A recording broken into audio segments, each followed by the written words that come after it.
ஜெய் ஸ்ரீ கிருஷ்ணா. யுதிஷ்டிரர் கேட்ட கொஸ்டின் 3. ஸ்துவந்தக்கம் கமர்ச்சந்தவ் மானவா சுபம்.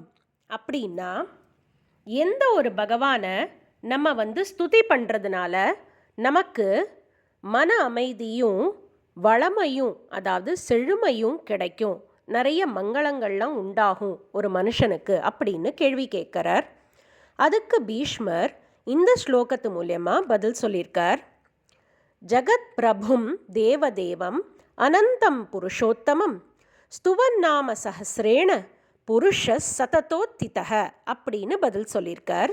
அப்படின்னா எந்த ஒரு பெருமாள் எல்லா தேவர்களுக்கும், தேவாதி தேவர்களுக்கும் பெரியவராக இருக்கிறவரும், எல்லா புருஷர்களுக்கும் மேலானவரும், அதாவது சுப்ரீம் புருஷர் அவர்தான், புருஷோத்தமம் அப்படின்னு சொல்வா.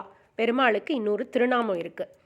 அப்படிங்கிறவரும் முக்கியமாக அவரை 1000 திருநாமங்கள் சொல்லி, அதாவது சாண்ட் பண்ணி திவ்ய நாமங்களை சொல்லி அவரை ஸ்துதி பண்ணுறதுனால ஒரு மனுஷனுக்கு எல்லா மங்களங்களும் கிடைக்கும் அப்படிங்கிறத தான் பீஷ்மர் இந்த ஸ்லோகத்து மூலமாக நம்ம எல்லாருக்கும் சொல்லி புரிய வச்சிருக்கார். ஜெய் ஸ்ரீ கிருஷ்ணா.